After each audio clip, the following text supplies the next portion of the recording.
Hello दोस्तों, welcome back to Dinesh सराइटे। और आज अपन बात करने वाले हैं अति शिक्षक के संबंध में। दोस्तों, आपको पता है कि माननीय पूर्व मुख्यमंत्री शिवराज सिंह चौहान द्वारा जो घोषणा की गई थी अति शिक्षकों को बुलाकर, उसमें से कौन कौन सी घोषणा पूर्ण हो चुकी हैं, कौन कौन सी नहीं हुई हैं। शीतकालीन सत्र में जो माननीय मंत्री जी हैं उन्होंने यहाँ पे क्या जवाब दिया है, ठीक है ना, वो इस वीडियो में बात करने वाले हैं। तो चलिए हम देख लेते हैं। आप लोगों से दोस्तों मेरा एक निवेदन रहता है, चैनल पर पहली बार आए, चैनल को लें सब्सक्राइब और वीडियो को दें लाइक, ताकि मध्य प्रदेश की तक इन्फॉर्मेशन, ये भर्ती की जानकारी आपको यहाँ से मिल सके। चलिए देखिए दोस्तों, पहले तो आप इसको देखोगे, यहाँ पे लिखा है महापंचायत घोषणा वादा खिलाफी, अति शिक्षक भविष्य सुरक्षित सुरक्षा, 20 साल की सेवा में क्या मिला, सिर्फ आश्वासन मिला। और यहाँ पे लिखा है हर एक अति शिक्षक इस पोस्ट को शेयर करे ताकि सभी अति शिक्षक तक ये जानकारी पहुंच सके। और जनसैला उम्र 31 जनवरी और 26 मार्च आर पार की लड़ाई, ठीक है, ये इन्होंने यहाँ पे लिखा हुआ है। चलिए हम दोस्तों, ये आर पार लड़ाई हो क्यों रही है, चलिए हम देख लेते हैं यहाँ पे। अब देखिए दोस्तों, यहाँ पे जो माननीय मुख्यमंत्री थे पूर्व मुख्यमंत्री शिवराज सिंह चौहान द्वारा, उनके द्वारा जो महापंचायत बुलाई गई थी, क्या क्या घोषणा की गई थी, वो हम यहाँ पर देख लेते हैं। देखिए लिखा हुआ था अभी पीरियड के हिसाब से मानदेय मिलता है, अब महीने के हिसाब से मानदेय मिलेगा, एक घोषणा की गई थी। दूसरी घोषणा अति शिक्षकों का वर्तमान मानदेय बढ़ाकर वर्ग 1 को 9,000 के स्थान पर 18,000 मिलेंगे। अति शिक्षक वर्ग 2 को 7,000 के स्थान पर 14,000 मिलेंगे। वर्ग 3 को 5,000 के स्थान पर 10,000 रुपए यहाँ पर मिलेंगे, ठीक है, मानदेय। तीसरा, एक बार अनुबंध हो गया तो पूरे साल ये अनुबंध चलेगा। नेक्स्ट घोषणा की थी शिक्षक की भर्ती में अति शिक्षक का आरक्षण 50% किया जाएगा। नेक्स्ट घोषणा की थी अति शिक्षकों का उच्च शिक्षा विभाग के अनुसार प्रति वर्ष 4 और अधिकतम 20 अंक प्रदान यहाँ पे किए जाएंगे। नेक्स्ट यहाँ पे किया गया था महीने की निश्चित तारीख को मानदेय मिल जाएगा, यह भी सुनिश्चित किया जाएगा। नेक्स्ट, गुरुजी की तरह एक योजना बनाएंगे जिसमें पात्रता परीक्षा लेकर भी हम अति शिक्षक को नियमित करने की दिशा में आगे बढ़ेंगे। ये घोषणा की गई थी माननीय पूर्व मुख्यमंत्री शिवराज सिंह चौहान द्वारा। अब दोस्तों यहाँ पे क्या जवाब पूछा गया था, क्या जवाब यहाँ पे आया शीतकालीन सत्र में, जो सवाल लगाया गया था, ठीक है, विधानसभा में क्या सवाल आया, देखो यहाँ पे लिखा है श्री रजनीश हरवंश सिंह द्वारा लगाया गया था। और इसमें लिखा हुआ तो क्या स्कूल शिक्षा मंत्री, ठीक है ना महोदय, यह बताने की कृपा करेंगे कि दिनांक 1 सितंबर 2023 को लाल परेड ग्राउंड भोपाल में अति शिक्षकों की महापंचायत आयोजित की गई थी। उस महापंचायत में अति शिक्षकों के संबंध में कौन कौन घोषणाएं की गई हैं, उपयुक्त घोषणाओं में से अब तक कौन कौन सी घोषणा पूर्ण की गई हैं और कौन कौन सी घोषणा अभी तक पूर्ण नहीं हो पाई हैं। अपूर्ण घोषणाओं कारण सहित जानकारी उपलब्ध करावें। उक्त महापंचायत क्या सरकारी खर्चों से आयोजित की गई थी, यदि हाँ तो उस कार्यक्रम में शासन द्वारा कुल कितना व्यय किया गया तथा व्यय का बिंदुवार विवरण, जैसे मंच व्यवस्था, परिवहन, भोजन, प्रचार प्रसार आदि मदों सहित क्या है, उसकी जानकारी देना है। अब देखिए वहां से क्या जवाब आया है वो भी आप लोग, दोस्तों ये रहा जवाब। अब देखिए क्या जवाब आया है। पहला दोस्तों ये रहा घोषणा, यहाँ पे लिखा हुआ है अतिथि शिक्षकों को अलग अलग कालखंड के हिसाब से दिए जा रहे मानदेय के स्थान पर मासिक मानदेय प्रदान किया जाएगा, ये घोषणा की गई थी। लिखा हुआ है अति शिक्षक वर्ग 1 को 9,000 के स्थान पर 18,000, अति शिक्षक वर्ग 2 को 7,000 के स्थान पर 14,000 और अति शिक्षक वर्ग 3 को 5,000 की जगह 10,000 यहाँ पे दे होगा। अब देखो क्या आया है, यहाँ पर जो माननीय मंत्री द्वारा जवाब दिया गया है उसमें लिखा हुआ है अति शिक्षकों को मासिक मानदेय हेतु शासन के पत्र क्रमांक, ठीक है ना, 2023-12-26-22/20 दिनांक 29/9/23 से आदेश जारी किया गया है। घोषणा का पालन यहाँ पे हो चुका है, ठीक है ना। अब दूसरा सवाल देख लेते हैं।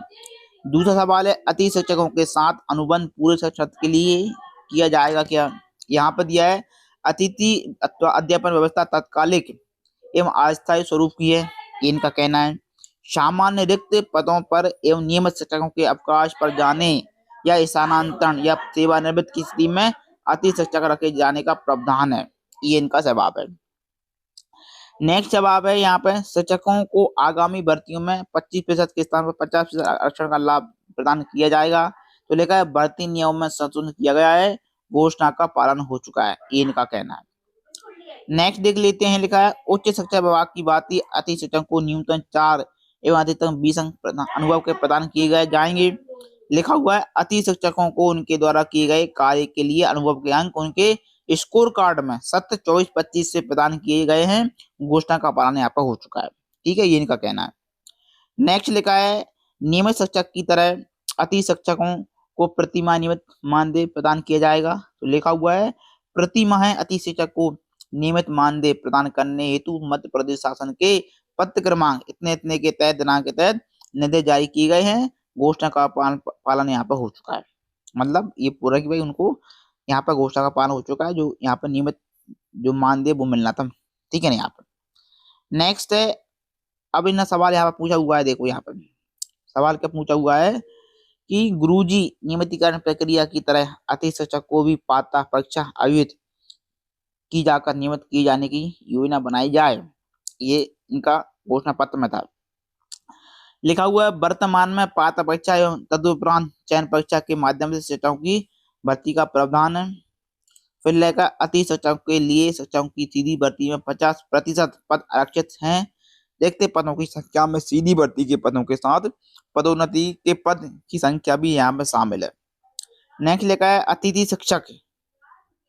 यहाँ पर देखिए कि सीधी भर्ती के रिक्त पद पूर्ण रूप से ही विज्ञापित हैं तथा भर्ती की कार्रवाई प्रचलित है।